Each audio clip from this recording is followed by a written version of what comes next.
Are you struggling to stay motivated on your weight loss journey? Stay tuned for 5 tips on how to stay on track and reach your weight loss goals. We all have them. In this video we're going to talk about 5 ways to stay motivated. You need to set realistic and achievable goals. Break down your ultimate weight loss goal into smaller, more manageable targets and celebrate each milestone to stay motivated. If you're working out, you need to find a workout routine you enjoy, whether it's dancing or cycling or lifting weights. Choose activities that make you happy. Working out shouldn't feel like a chore. Surround yourself with a supportive community. Join a fitness class, follow inspiring people on social media, or enlist a friend to be your workout buddy. Having a support system can make all the difference. Track your progress, keep a food diary, take before and after photos, use a fitness app to monitor your workouts. Seeing how far you've come will motivate you to keep going. And practice self-care and be kind to yourself. Remember that weight loss is a journey and it's normal to have setbacks. Focus on progress, not perfection, and treat yourself with compassion. Now we're going to delve into all these, but first of all I'm going to tell you how I've done this week. Once again I've maintained. It seems like 15 stone is just somewhere I'm not passing, but I'm not going to beat myself up over that because it's 5 stone lighter than when I started. So that's a win, and it's only just over a year. So let's get into the beef of this video. It's all about ways to keep yourself motivated. And I gave you that list at the beginning, so we're going to delve into them. So let's start with point 1, talking about setting realistic and achievable goals. And I think the most important thing is to ask yourself why you want to lose weight. I wish I'd given this a lot more thought to help with my overall planning. But my initial goal was to lose a bit of weight to get my business class arse into a economy class seat on a flight to Krakow. I only had a week to play with and I still lost £7. And since then I've been putting in different whys.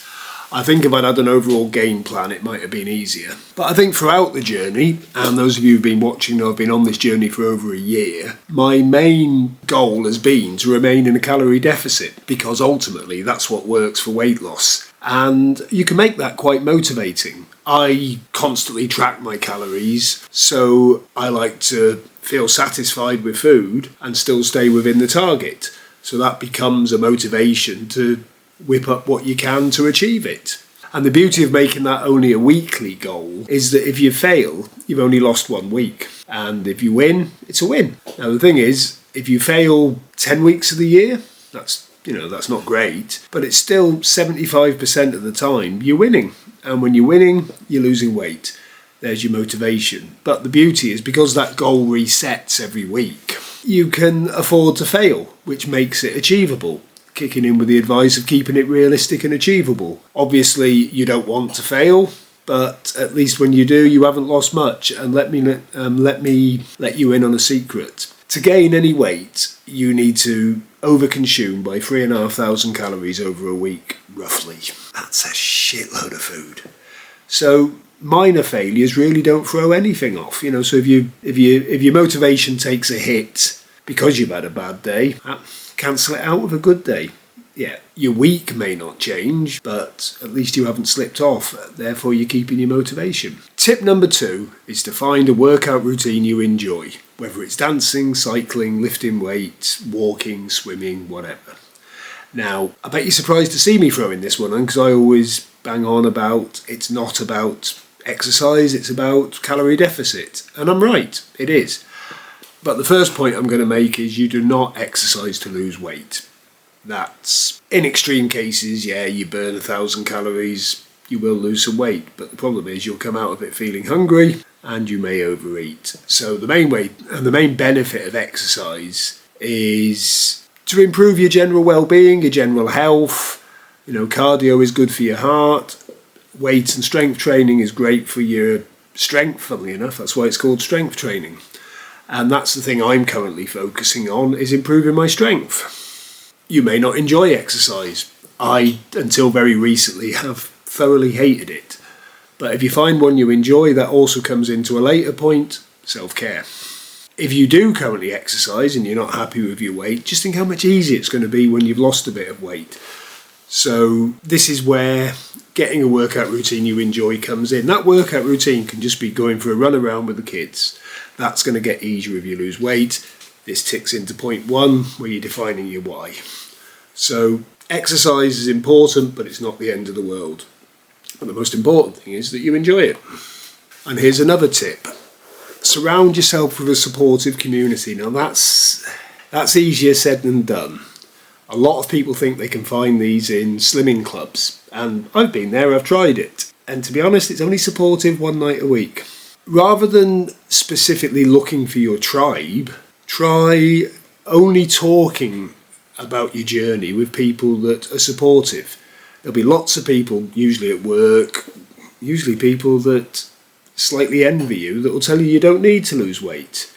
What does it matter whether they think it? It's what you think. So you need that support. If you're surrounded with people who aren't very supportive, keep it to yourself. Become your own supportive community. But you need to remove the negativity of other people about your journey. Now, some people find they need a supportive group, which is why slimming clubs are so popular. And for me, I found social media was my supportive community. When I started doing this, I was always posting meals in weight loss type groups online with people that were also in the same boat. And the support I found for me was that I wouldn't post something unless I thought it was something I was proud of, because of the calorie count and the fact it looked nice. And that helped to motivate me to always plan at least one meal that was both aesthetically and tasty as much as it was healthy. If you can't find that support, talk to the people you follow on YouTube. There's a big hint there. Like, subscribe and comment. But seriously, drop your thoughts in the comment section. That can be a supportive community.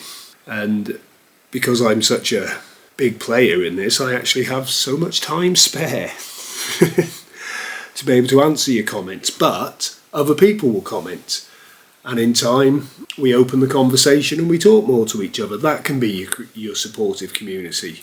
But for most people, that's your family. Get them on board. Support doesn't necessarily mean, come on big guy, you can do it. It means them accommodating you when you're trying to serve something that is healthy and it doesn't quite fit in with their plans. Now, they can become your supportive community just by tolerating your food choices, trying the new things that you're trying. Obviously, they'll want bigger portions, or maybe not, but you create your own support. But the most important thing isn't so much creating the support, is losing the negativity from other people, because that can be just as bad. Do what you need. Do what works for you. This is your journey, your plan. Now, I think one of the most important things is to track your progress. And we're instantly thinking of getting your pen out and writing everything down. It's not necessarily that boring. Keep a food diary. Take before and after photos. Use a fitness app. I'm a big fan of MyFitnessPal because I've been using it for years. Everything I've done before is in there. You can create recipes in there that you can use again.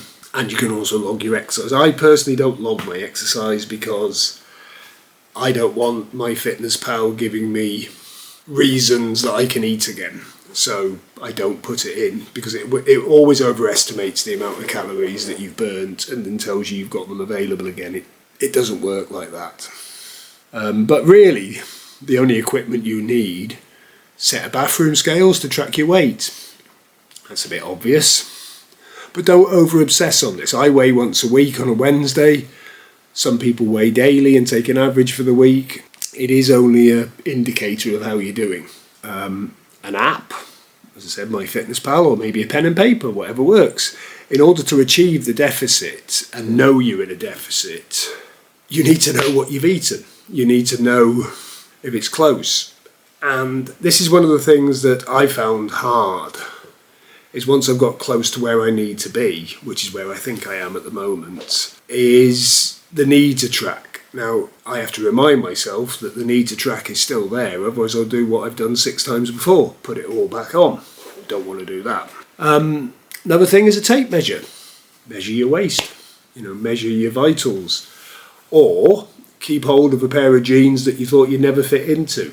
Keep trying them on about once a fortnight. You'd be surprised how soon that comes. But the important thing is to be tracking in some way. I wish I'd taken more before photos because I was quite unsightly, but that was probably the reason I didn't take them. And your final tool is your eyes. Yeah, look in the mirror. You'll see progress here. Or count on other people's eyes. They'll soon start telling you how they've noticed it, but that won't come immediately, but it will, and that's very motivating. And my final tip is self-care.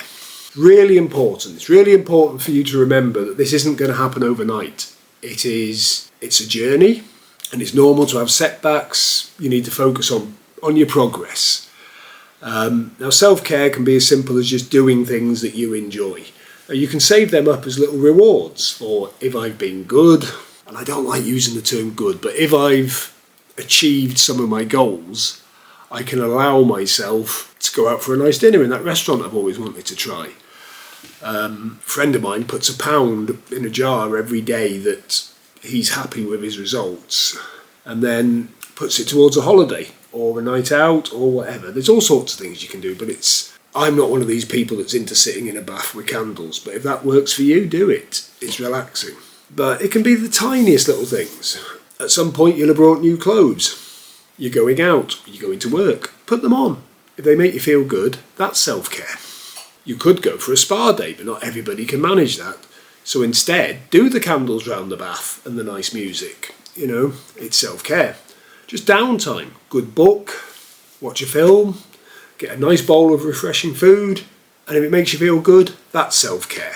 But the ultimate self-care you can get is to get a good night's sleep. Your body does things while you're asleep, that it's regenerating, and if nothing else, all the time you're asleep, you're not bloody eating. They say 7 to 8 hours. Now for me, I tend to get by on somewhere like 6, but I know that if I have 7 hours, I sleep better. You know, I feel better in the morning.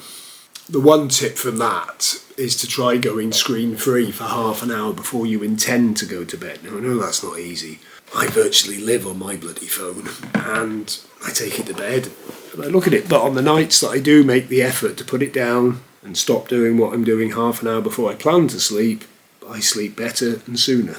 Now, the good night's sleep might be the only thing out of all that list you can manage, but that's a form of self-care. But it's important, because what's the point of working hard to achieve your goal if you're not getting any downtime, you're not doing stuff that you enjoy? That's self-care. If I've learnt one thing on this journey, losing your motivation is the biggest killer to your weight loss, and something I personally struggle with. I'm on a roll this time, it's actually 13 months. Now my 5 points might not be your 5 points, and your solutions will be different to mine. But can I make a suggestion? Why don't you write down the 5 categories I've used, which are set realistic goals, find a physical activity you enjoy, surround yourself with support, track and monitor your progress, and practice self-care. And if you write them in 5 columns, and then make a list of things you can do that contribute to them, and there you are, you're on your way to making your plan. And this is what's important, you have to take ownership of your plan, and that's quite motivating, because we can go on YouTube and we watch all these people telling us how to do it, but that's their plan. It's also their way of selling you stuff. But you need your plan, and this is the one time, this current attempt of mine to lose weight and keep it off is the one time I've made it up as I've gone myself. Now I came into this thinking, great, I can come up with a plan and I can do like all the other arseholes have done and maybe push it out to people. And unfortunately I've realised that there really isn't a plan. It's down to you. It's always been about you, and it always will be about you, so don't listen to anybody else. I only ever go to the internet and YouTube for recipe ideas, tips that people think to see other people's mindsets, so that I can adapt it to become my mindset. And unfortunately, you'll never get the Ian Melton recipe book or the Ian Melton diet plan, because you need to write your own. It's that simple. And in my attempt to make a video that I thought about, I totally forgot to give you the scores on the doors. I maintained again this week, what the hell. But let's see how my actions this week are going to put me for next week. My calorie deficit was 4,371. That's quite good. I always say if I'm over 3.5, I'm expecting a loss. If I'm 3.5 the other way, I'm expecting a gain. And I've been in that bandwidth for some time, and guess what? I've hardly gone up and I've hardly gone down. Don't need to be a detective to work this one out. Obviously the swings aren't going to be huge because I'm that close to my I wouldn't say I'm close to my target, because my target is half a stone lower than this, but I think I'm close to where I'm meant to be, which, that's great, I'm happy with that. And my average calorie intake for the week has been an average of 1475, which I'm quite happy with, because I am trying to increase my protein because of the strength training, and that involves looking at the week, looking at the day and saying, right, you've had enough sustenance, but you haven't had enough protein. That's anything with protein involves a few more calories. So that's down to my planning that I would be, but 1500 isn't bad. My TDE is 2150. My fitness power reckons for weight loss I should be eating about 18. I used to target 12, so anywhere between 14 and 16 as an average I think is quite good. So how have you done this week? What's your target for next week? Put it in the comments. You might join my supportive community, or better still, let's just create our own on here. And I'll see you next week, and I'm happy with that.